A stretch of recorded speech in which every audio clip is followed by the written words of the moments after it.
उत्तर प्रदेश की कैसरगंज लोकसभा सीट पर बीएसपी को छोड़ सपा और बीजेपी ने भी अभी तक अपने प्रत्याशी तय नहीं किए और नामांकन अंतिम दौर में है। प्रत्याशी तय करने के लिए पार्टियां नफा नुकसान पर इतना गंभीर हैं कि नाम तय करने में पसीने छूट रहे। कुछ मीडिया रिपोर्ट्स ये दावा कर रही हैं कि कैसरगंज सीट से मौजूदा बीजेपी के सांसद ब्रजभूषण शरण सिंह पर गाज गिर सकती है और उनकी जगह उनके बेटे को टिकट मिल सकता है।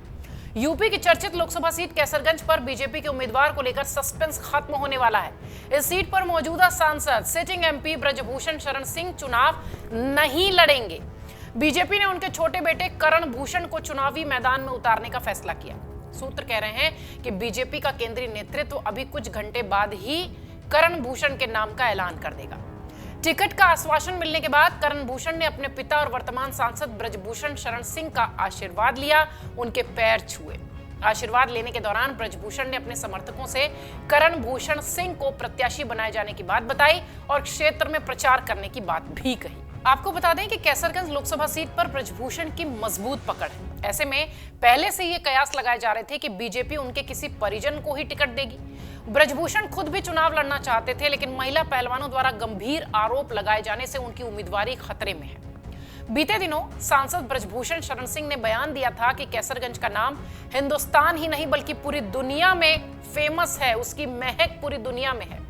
जहां तक टिकट की बात है तो हमारे क्षेत्र में कार्यकर्ता चैतन्य है, पार्टी चुप है, बारात सजी है लेकिन दूल्हा गायब है। लेकिन मेरा दावा है कि यदि बीजेपी हाईकमान 1 घंटा पहले भी घोषित कर देगी तो बड़ी जीत के साथ दिल्ली पहुंचेंगे। उन्होंने कहा था कि प्रदेश और केंद्रीय नेतृत्व यहां के कार्यकर्ताओं की भावनाओं का ख्याल जरूर रखेगा। बीजेपी ने उन्हें नहीं फिलहाल, लेकिन उनके बेटे को टिकट अब दे दिया है, ऐसी खबरें हैं। हाल ही में ब्रजभूषण शरण सिंह ने टिकट न मिलने का ठीकरा मीडिया पर फोड़ा था। हमने आपको बहुत सारी स्टोरीज दिखाई थी, बहुत सारी रिपोर्ट्स दिखाई थी, जिसमें वो कहते दिखाई पड़े थे कि उनकी वजह से, मीडिया की वजह से उन्हें अब तक टिकट नहीं मिला है। इसके साथ ही उन्होंने ये भी कहा था कि हम भारतीय जनता पार्टी से बड़े नहीं हैं। वहीं कैसरगंज सीट पर बीजेपी के अब तक कोई प्रत्याशी न उतारने के सवाल पर ब्रजभूषण ने कहा था कि हो सकता हो कि इसके पीछे पार्टी की कोई रणनीति हो। लोकसभा चुनाव को लेकर बीजेपी ने उत्तर प्रदेश में लगभग सभी सीटों पर उम्मीदवारों का ऐलान कर दिया है। बीजेपी ने अभी सिर्फ 2 सीटों पर पत्ते नहीं खोले हैं। इनमें रायबरेली और कैसरगंज सीट शामिल है। कैसरगंज सीट पर पेच फंसा है। इस सीट से मौजूदा सांसद ब्रजभूषण शरण सिंह इस सीट के लिए लगातार दावेदारी कर रहे थे। कैसरगंज लोकसभा सीट पर ब्रजभूषण का पिछले 15 सालों से एक तरीके से कह लीजिए कि कब्जा जैसा है।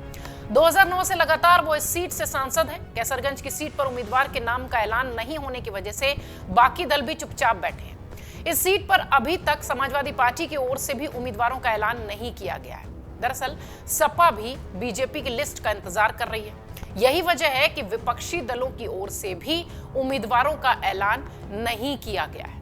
आपको बता दें, कैसरगंज सीट पर नामांकन के लिए अंतिम तारीख 3 मई है, यानी कि शुक्रवार की तारीख है। और इस सीट को 20 मई को वोटिंग में डाला जा रहा है, यानी 5वें चरण की वोटिंग है। यहाँ पर 5वें चरण में यूपी में अगर देखा जाए तो मोहनलालगंज, लखनऊ, रायबरेली, अमेठी, जालौन, झांसी, हमीरपुर, बादा, फतेहपुर, कौशाम्बी, फैजाबाद और केसरगंज और गोंडा की सीटों पर वोटिंग है।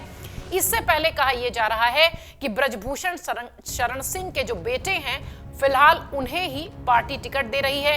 अब ब्रजभूषण जिस तरीके से दावा करते रहे हैं कि अगर 1 घंटे पहले भी पार्टी टिकट देती है तो जीत के साथ दिल्ली जाएंगे, जिस तरीके से वो प्रचार प्रसार में दिख रहे थे, बीच में कई बार इस तरीके की खबरें आई कि वो नहीं चाहते कि उनकी पत्नी या उनके बेटे को टिकट दिया जाए।